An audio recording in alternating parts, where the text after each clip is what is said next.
The morning Marie left again, the house felt strangely quiet. No yelling, no fighting. Even Miss P stayed silent while she folded her clothes into the same small suitcase she once packed in anger months ago. Only this time, she wasn't leaving with rebellion in her heart, just exhaustion. Daniel stood in the doorway watching his daughter pack. Every few minutes, he opened his mouth like he wanted to say something, then stopped himself. What could he say? Wilbert was still legally her husband, and Marie was no longer a child.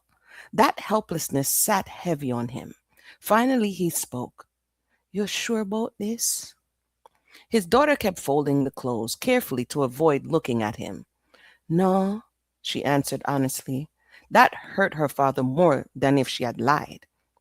Outside, her husband waited beside the taxi, pretending to give them privacy while quietly checking his watch. Patient, confident, like a man collecting something that already belonged to him. Before leaving, Marie hugged her father tightly. Daniel held on to her longer than usual. Call me, he whispered. She nodded. But both of them knew distance changes people, and fear silences many things.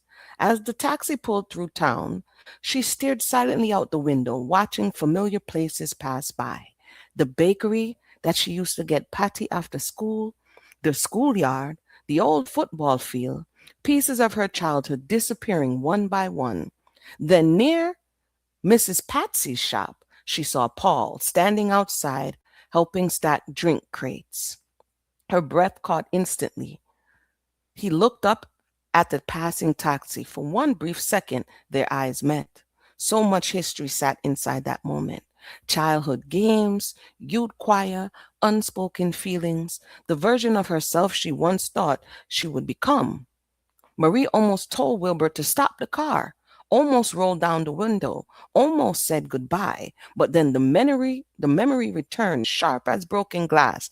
Jezebel.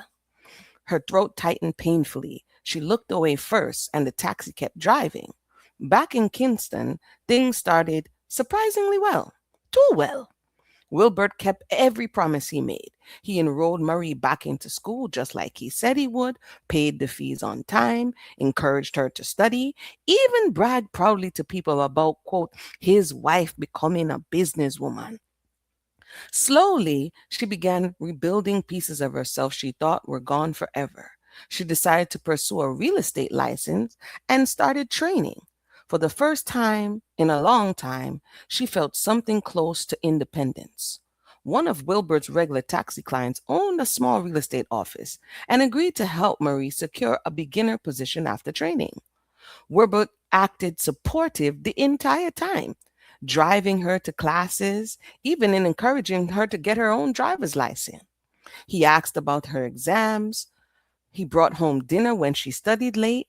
Marie remained cautious, always cautious. Part of her waited every day for the mask to slip again. She expected shouting, control, anger, the old Wilbert, but weeks passed, then months, and somehow he never changed back. Sometimes she would wake up nervous for no reason at all, waiting for disaster that never came. It confused her, made her question herself. Maybe people really could change. Maybe pain changed him too. Maybe starting over was possible after all. One evening, she sat at the kitchen table reviewing property notes while Wilbert cooked some ackee and saltfish nearby. The apartment smelled like the garlic and thyme. Music played softly through the radio, ordinary, peaceful. Then suddenly, the sound froze both of them instantly. Wilbert slowly turned towards the door, and for the first time in months, Marie saw fear flash across his face. If you like that book, then you're going to like the others. My name is Imuna. I am an author. We have some books available on Amazon. So go ahead and check out the link in the description today. And don't forget to like and subscribe the video. Real quick, this is Amuna, author and storyteller, and I have a new release available on Amazon because I love writing and reading stories. This is a Caribbean American tale about love and culture. We have a young girl named Jackie, and she gets into it with a lot of frenemies and some other people that's trying to take away our rights. So go ahead and check out Island Twist, available on Amazon today. Now let's get back to the story. All right, stay tuned for the next episode.